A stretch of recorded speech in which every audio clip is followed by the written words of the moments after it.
So what is sustainability? So the outline of my very short presentation will be based on a general definition, usually the one we are going to find on internet if we are looking forward finding such kind of definition. Then the three main options we have to really understand what is sustainability. So actually it's around the question of growth. So sustainability, is it linked to green growth, that is to say more growth, economic growth in the society, or maybe it is linked to constant growth, that is to say zero growth. There's a theory based on such kind of growth. And then we have even a third one, which is called degrowth.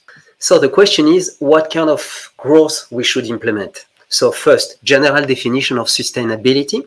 So sustainability means usually it's what we are going to find on internet. And so I've just checked internet actually, and I've just took that from internet. Sustainability means meeting our needs without compromising the ability of future generations to meet their own needs. Okay, it's a very beautiful sentence, but actually it's not very practical. Is it possible to grow forever in a finite world? You see, the question sounds very simple, but actually it's not that simple. So first, let me give you the first answer, which is actually the mainstream answer, the one of the international institutions. So this answer was written by Mrs. Harlem Gros-Brundtland in a report which is usually called Our Common Future, to make it quickly.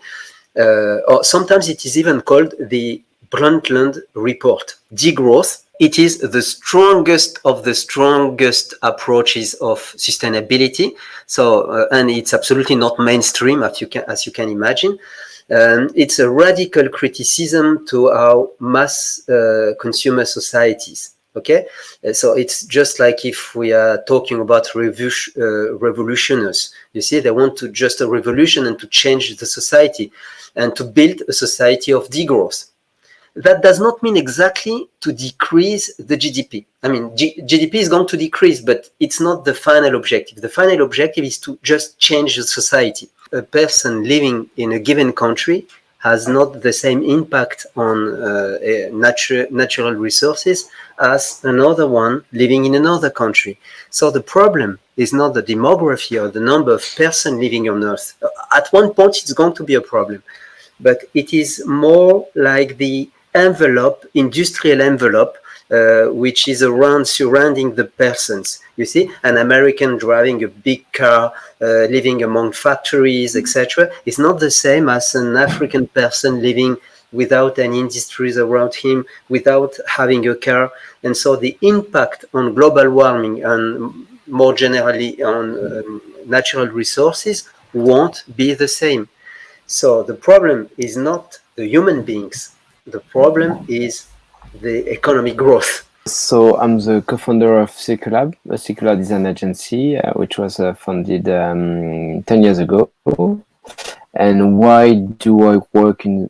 So I don't really consider I work in the sustainability field. I think I'm more in the design field, but it's just we consider not only the environment, we consider the social issues and the economic issues in the same time, because most of the problems we have is that most of the people think with only one parameter. And I mean, if you have a look to the social business economy in France, people think only to the social issues, but they sometimes have some bad impacts on environments.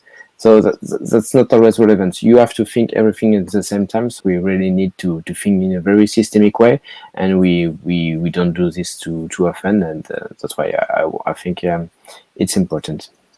Okay, and I think we have our last question because we are running out of time. Do you think, I think this is for both of you, do you think, oh my goodness, it's moving. Do you think the big players of global economy will accept a new way of thinking about growth, and how do we convince them? Okay, this is a strong one as well, so I will just post it and please feel free. So, Brieux, please. I mean, in systems thinking, we know that most of the times, you have 4 different steps, and for the way how systems evolve.